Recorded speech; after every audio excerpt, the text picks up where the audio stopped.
जी हाँ मित्रों, आप लोगों को हमारा चैनल बुद्धा वाइटलाइजिंग में दिल से स्वागत है। यदि कहानी वीडियो पसंद लगे तो चैनल को सब्सक्राइब कर दीजिएगा। गौतम बुद्ध ने अपने जीवन काल में कई शिक्षाएं दी जो मनुष्य को सही मार्ग पर चलने के लिए प्रेरित करती हैं।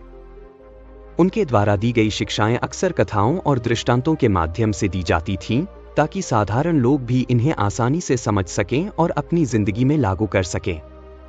एक समय की बात है जब गौतम बुद्ध अपने शिष्यों के साथ एक गांव में ठहरे हुए थे। गांव के लोग बुद्ध की शिक्षाओं को सुनने के लिए एकत्रित हुए। एक दिन बुद्ध ने एक प्रेरक कथा सुनाई जो मन के नियंत्रण और शांति की महत्वपूर्णता को समझाने के लिए थी। यह कथा एक सांप देवता और गिद्ध पक्षी के बीच हुई बातचीत पर आधारित थी। बहुत समय पहले की बात है, हिमालय पर्वत की गहराइयों में एक विशाल जंगल था। इस जंगल में एक सुंदर झील थी जिसका पानी बिल्कुल साफ और निर्मल था। इस झील के चारों ओर विभिन्न प्रकार के पशु पक्षी निवास करते थे। यह झील इतनी शांत थी कि दूर दूर से लोग इसे देखने आते थे और इसकी शांति में मन को डुबोते थे। इस झील में एक विशेष सांप देवता निवास करता था। यह सांप देवता अपनी गहन साधना और तपस्या के लिए प्रसिद्ध था। वह दिन रात झील के किनारे बैठकर ध्यान करता और अपने मन को नियंत्रित करने की कोशिश करता था। उसने वर्षों की तपस्या के बाद अपने मन को बहुत हद तक शांत कर लिया था, लेकिन फिर भी उसके मन में कभी कभी अशांति उत्पन्न हो जाती थी। एक दिन एक गिद्ध पक्षी उस झील के पास आया। गिद्ध पक्षी आसमान में ऊंचा उड़ता था और दूर दूर तक देख सकता था। उसकी दृष्टि इतनी तेज थी कि वह बहुत दूर से भी छोटे छोटे जीवों को देख सकता था। वह बड़े ही गर्व से अपनी उड़ान का आनंद लेता और अपने शिकार की तलाश करता। गिद्ध पक्षी ने झील के किनारे पर सांप देवता को देखा। उसे सांप देवता की शांति और स्थिरता देखकर आश्चर्य हुआ। गिद्ध पक्षी ने सोचा, यह सांप देवता कितना शांत और स्थिर दिखाई देता है। मैं इसे थोड़ी परेशानी में डालूंगा और देखूंगा कि यह कैसे प्रतिक्रिया करता है। गिद्ध पक्षी सांप देवता के पास आकर बैठ गया और उसे परेशान करने के लिए विभिन्न प्रकार की बातें करने लगा। गिद्ध ने कहा, हे सांप देवता, तुम यहाँ इतने वर्षों से ध्यान कर रहे हो, लेकिन क्या तुमने सच में अपने मन को नियंत्रित कर लिया है? तुम्हारी तपस्या का क्या लाभ यदि तुम मेरे कुछ प्रश्नों का उत्तर भी नहीं दे सकते? सांप देवता ने अपनी आंखें खोली और गिद्ध की ओर देखा। उसकी दृष्टि में शांति थी। उसने कहा, हे गिद्ध, तुम्हें जो जानना है तुम मुझसे पूछ सकते हो। मैं तुम्हारे प्रश्नों का उत्तर दूंगा। गिद्ध पक्षी ने व्यंग्यपूर्ण स्वर में कहा, तुम्हारी शांति और धैर्य देखने योग्य है, परंतु क्या तुम सच में अपने मन को पूर्णतः नियंत्रित कर चुके हो? क्या तुम्हारे भीतर कभी कोई लालसा, क्रोध या ईर्ष्या उत्पन्न नहीं होती? सांप देवता ने मुस्कुराते हुए कहा, हे गिद्ध, मन का स्वभाव ही चंचल होता है। उसे पूरी तरह नियंत्रित करना सरल नहीं है, लेकिन साधना और ध्यान के माध्यम से इसे शांत किया जा सकता है। मैं यह नहीं कहता कि मैंने अपने मन को पूरी तरह नियंत्रित कर लिया है, लेकिन मैंने इसे काफी हद तक शांत कर लिया है।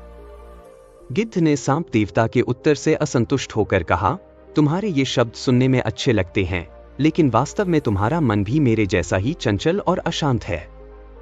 यदि मैं चाहूं तो तुम्हारे भीतर की सारी अशांति को जागृत कर सकता हूं। तुम्हारे सभी ध्यान और साधना का कोई महत्व नहीं है। सांप देवता ने शांतिपूर्वक उत्तर दिया, तुम सही हो सकते हो, हे गिद्ध, लेकिन एक साधक का कर्तव्य है कि वह अपने मन को समय समय पर परीक्षण में डाले और देखे कि उसकी साधना कहां तक सफल हुई है। यदि तुम मेरे मन को अशांत कर सकते हो तो यह मेरे लिए एक अच्छा अवसर होगा यह देखने का कि मेरी साधना कितनी प्रबल है। गिद्ध पक्षी ने सोचा कि यह एक अच्छा अवसर है सांप देवता की परीक्षा लेने का। उसने सांप देवता के चारों ओर चक्कर लगाना शुरू कर दिया और उसे अपमानजनक शब्दों से भड़काने की कोशिश करने लगा। वह कहता, तुम्हारी साधना व्यर्थ है। तुम एक मूर्ख हो जो इस झील के किनारे बैठकर अपने समय को बर्बाद कर रहे हो। तुम्हें किसी ने नहीं पहचाना, नहीं तुम्हारी तपस्या का कोई फल मिला। तुम्हारी साधना केवल एक धोखा है। गिद्ध पक्षी की ये बातें सांप देवता को सुनाई दी, लेकिन उसने अपनी शांति नहीं खोई।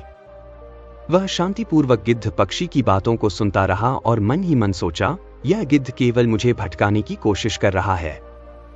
मुझे इसके शब्दों का कोई असर नहीं होने देना चाहिए। मुझे अपने मन को स्थिर रखना है। सांप देवता की शांति और स्थिरता को देखकर गिद्ध पक्षी और भी चिढ़ गया। उसने और भी कठोर शब्दों का प्रयोग किया और सांप देवता को अपमानित करने की पूरी कोशिश की। लेकिन सांप देवता अपनी साधना और तपस्या में इतना स्थिर था कि उसने गिद्ध की बातों का कोई प्रभाव नहीं लिया। वह बस ध्यान करता रहा और अपने मन को शांत रखने का प्रयास करता रहा। कुछ समय बाद गिद्ध पक्षी ने देखा कि उसकी सारी कोशिशें विफल हो चुकी हैं। सांप देवता ने अपनी शांति और धैर्य को किसी भी परिस्थिति में नहीं खोया। गिद्ध पक्षी ने स्वीकार किया कि सांप देवता की साधना वास्तव में गहन और प्रबल है। उसने सांप देवता के पास जाकर कहा, हे सांप देवता, मैं तुम्हारी साधना की गहराई और शक्ति को मानता हूं। तुमने अपने मन को नियंत्रित करने में सचमुच सफलता प्राप्त की है। मैं तुम्हें अब और परेशान नहीं करूंगा। सांप देवता ने मुस्कुराते हुए कहा, हे गिद्ध, तुम्हारा अहंकार तुम्हें मुझसे भटकाने के लिए प्रेरित कर रहा था, लेकिन मैंने तुम्हारे प्रयासों को अपनी साधना का एक हिस्सा मानकर स्वीकार किया। मन को नियंत्रित करना सरल नहीं है, लेकिन यदि हम धैर्य और शांति से अभ्यास करते रहें तो हम इसे प्राप्त कर सकते हैं। गौतम बुद्ध ने इस कथा को सुनाते हुए कहा, इस संसार में अनेक प्रकार के विक्षेप और परेशानियां उत्पन्न होती हैं जो हमारे मन को अशांत करती हैं।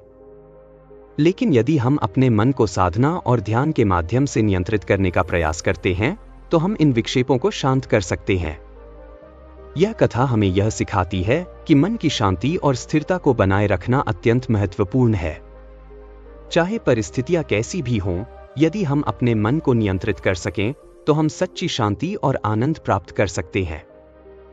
इस प्रकार बुद्ध की यह कथा हमें यह प्रेरणा देती है कि हमें अपने मन को नियंत्रित करने के लिए निरंतर प्रयास करना चाहिए और जीवन की चुनौतियों का सामना धैर्य और शांति के साथ करना चाहिए।